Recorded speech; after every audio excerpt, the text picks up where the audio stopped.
still a newbie. Okay, now we're going. Okay. All right, you ready? Yep.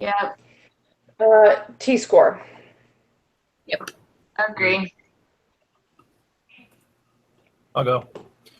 2 samples are independent if knowing which subjects will be in group 1 determines which subjects will be in group 2, or knowing which subjects will be in group 1 tells you nothing about which subjects will be in group 2. That one. Yeah, I chose the second one as well. Me too. Me too. Okay. For the next 6 questions, use the data file dentist office bills. This data represents a simple random sample of dental bills at a dentist office in Idaho Falls and a dentist office in Rexburg. Let mean 1 be the mean bill of the Idaho Falls office. Let mean 2 be the mean bill at the Rexburg office. My kids are like right outside my door, so I'm really sorry. Perform a hypothesis test to determine if the mean bill at the Idaho Falls office is less than the mean bill at the Rexburg office, which means we will have the null hypothesis U1 equals U2, or mean 1, sorry, and mean 1 is less than mean 2. Use the level of significance at point 1. What is the degrees of freedom? So doing it just through SPSS, I got 37.996. 3 degrees of freedom?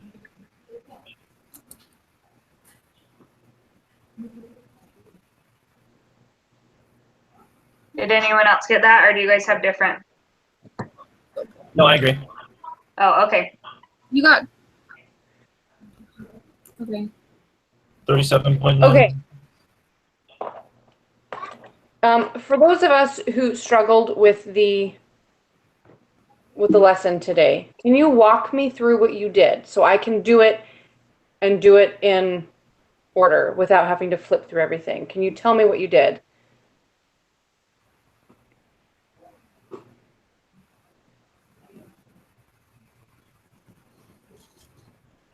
So,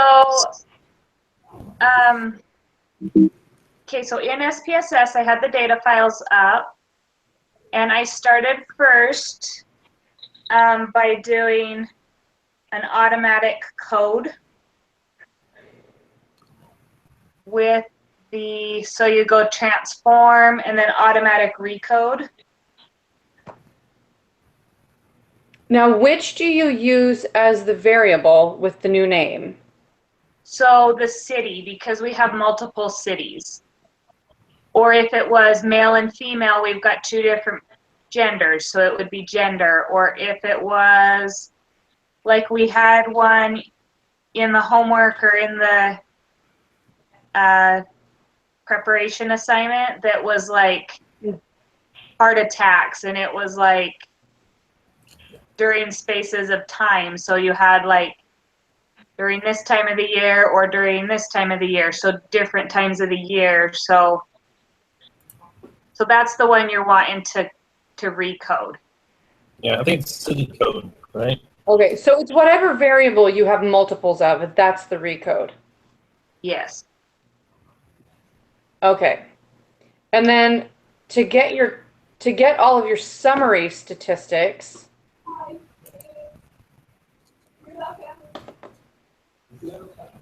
So to do the summary, you'll just do descriptive statistics, explore again, like we normally would. In the dependent list, you're going to choose the dentist bill.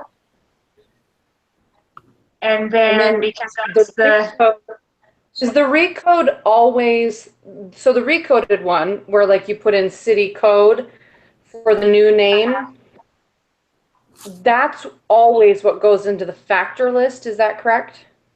Yes. Okay, you said you got 37.1? 37.996. Yeah. That's what I got. Okay, and then Writing the circle bus. compare means. And then What other questions, Marianne? Okay, so for the independent samples t-test, the Uh-huh. test variable is the dentist bill, and the grouping variable is the recoded one. Yes. Yes, okay. All right, thank you. And then you have I to will click on figure- that define groups and then put 1 and 2 in the different boxes. Yeah, I'm there. It's just this, I've done it all at different times in the lesson, and neither time I necessarily felt like I was really clear on what I was doing. And yeah, this lesson was annoying. Just gonna throw that out there. I will figure this out. You want us to wait? Nope, I'm good. Okay. Question 7. What is the sample standard deviation for Rexburg? I got 206.637. I agree. That's what I have. Yes. All right, is it me again? Yep. All right, what is the test statistic? Negative 0.434. Agreed. Agree. And then, probably you know, Marianne, but they both were the same on that, but it said in the reading that we always use the equal variance as not assumed, so the bottom numbers. Yes. Yes. All right. What is the p-value? I have 0.333.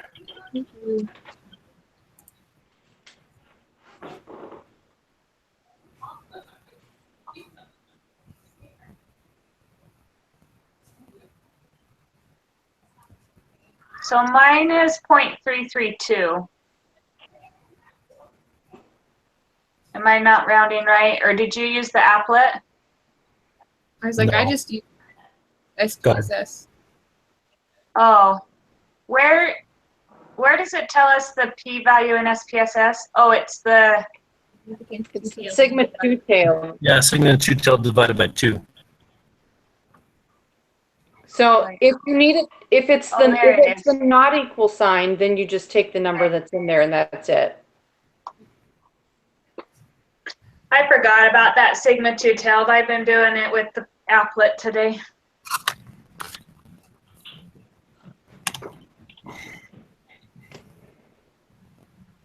Okay.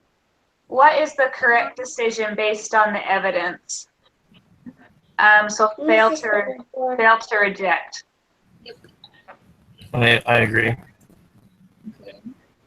Suppose instead that you have used the alternative hypothesis that mean 1 does not equal mean 2. What is the correct decision based on this evidence? And you still fail. You have insufficient evidence that the main dentist bills between the two cities are different. I agree. Yep. Okay, did you say sufficient or insufficient? Insufficient. Sufficient. Main dentist bills between the two cities are different. Okay. You said sufficient or insufficient? Now I don't. Yeah, now I'm confused. Insufficient with an I. Okay. Okay. Now I agree again. Okay. There is not Sorry. sufficient evidence. There you go. Okay. Jason? I'm sorry. Can you give me like 2 seconds? I've got a kid with a bloody lip here. Just give me That's 2 fine. seconds. Sorry. Oh, her lip is bleeding. Could you get her a little sandwich bag, maybe wrapped in a paper towel, so she can have that in bed? Go with Daddy. Yeah, just like a little plastic bag with ice or something to cool her lip and maybe some chapstick or something. Okay, sorry. Supermom to the rescue.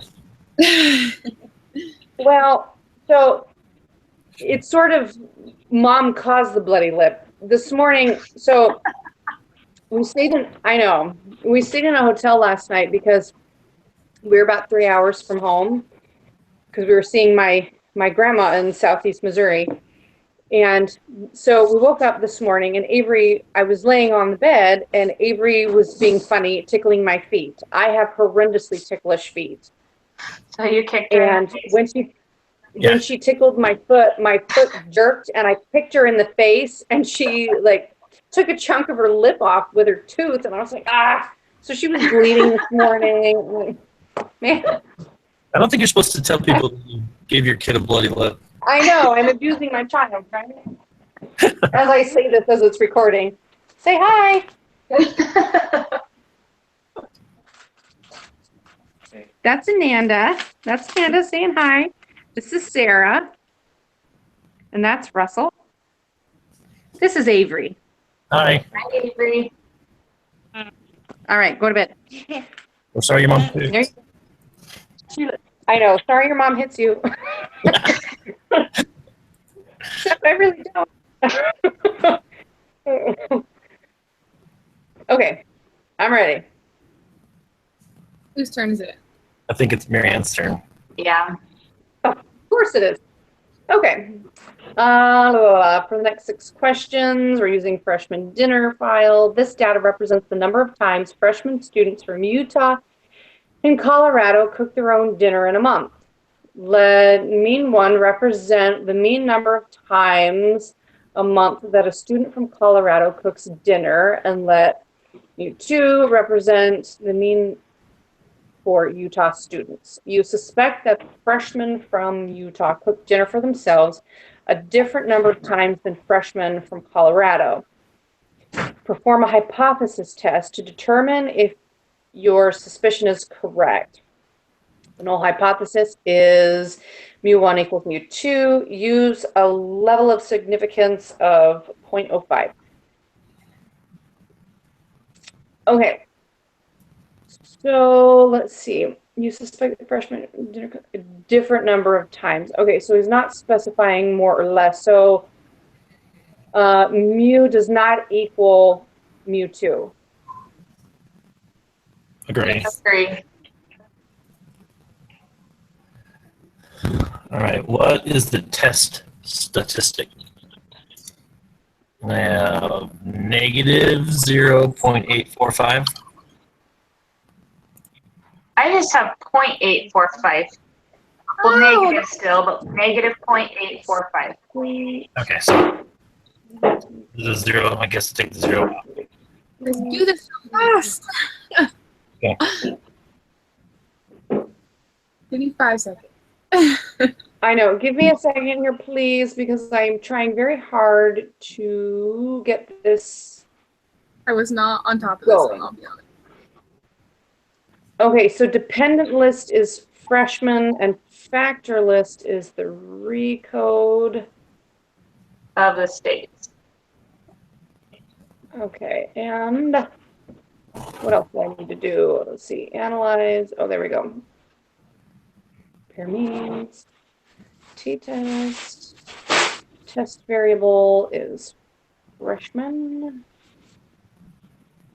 Grouping variable is that. Group one. Sorry, I gotta talk myself through this so I get it. Okay, I'm good. So what did you get for your test statistic? Oh, la la la la la. Test statistic is the t-score, which is negative 0.845. Okay.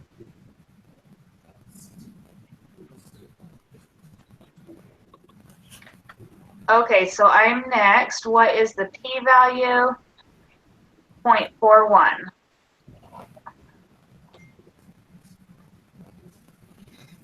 Agreed.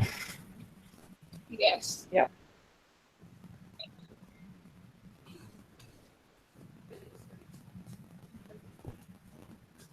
I think you're up, Sarah. Yeah.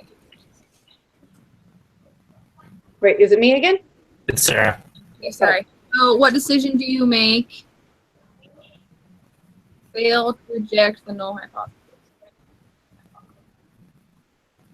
Agree. Agree. Yes. All right.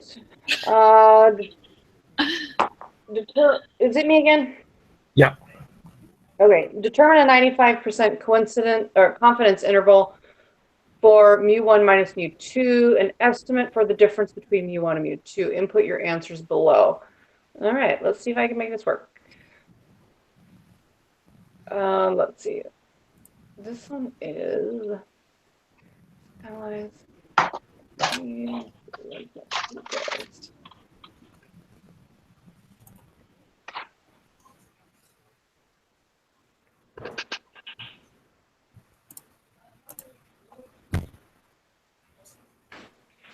Oh wait, did I do that wrong? Hang on a second.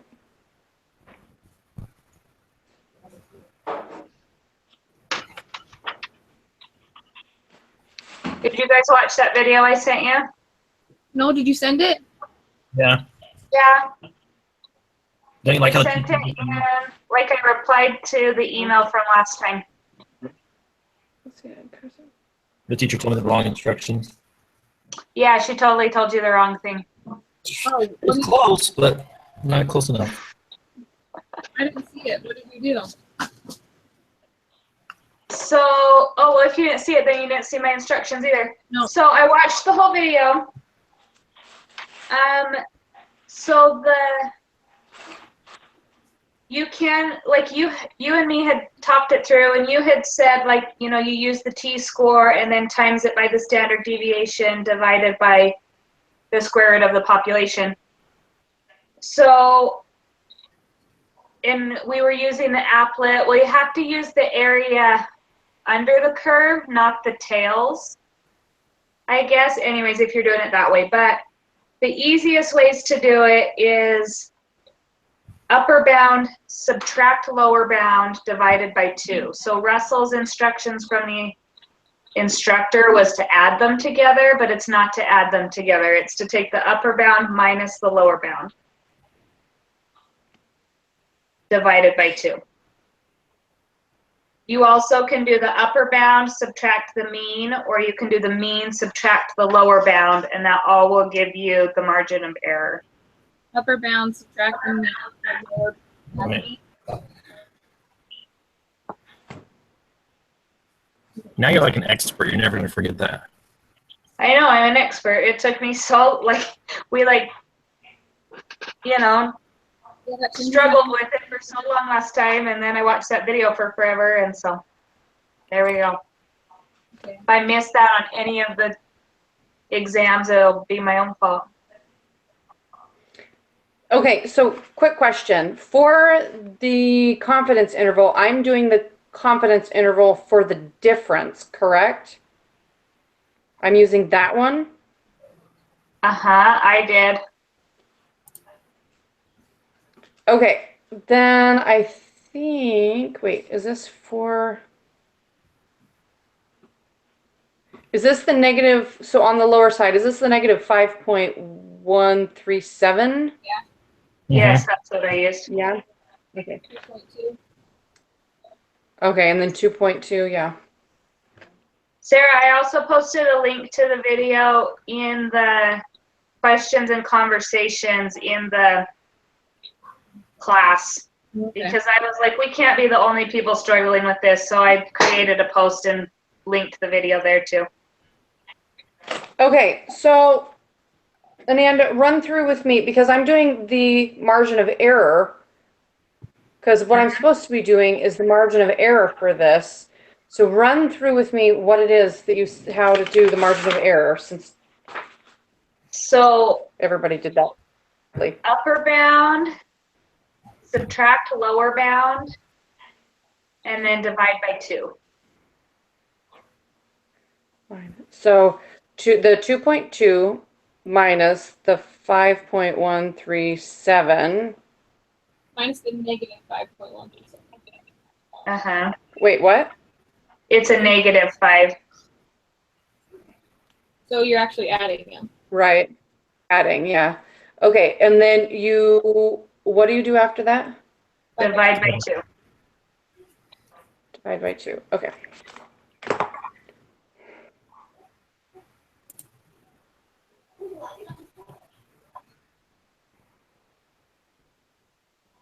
So I had 3.671. Agreed.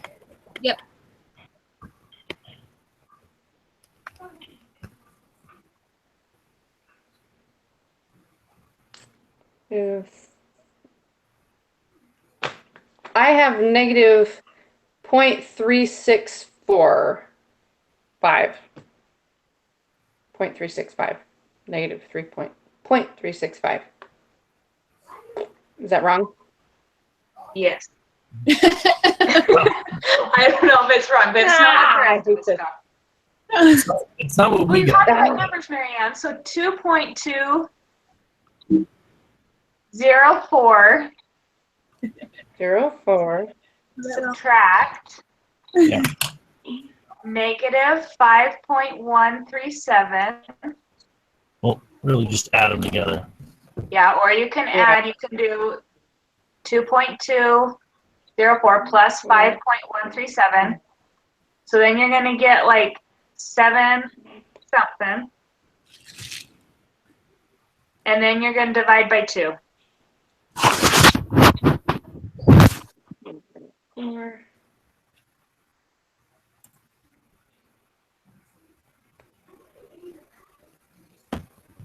Is that a calculator? 2 equals 3.671. Yes. Oh, I'm tired of this class. We're only halfway done. All right. Input the lower bound. It's a nice thing to say, so you know. Negative 5.137. Yeah. And then input the upper bound, 2.204. Yep. Yay. You guys get the easy questions. Yeah, we line that up. Yeah. Except for you're the one that offered to go second. So. That was right. They're all right. That's Hallelujah. Yeah, we did good, 100%. Yay. So glad we figured out how Hallelujah. to do margin of error. Thank goodness.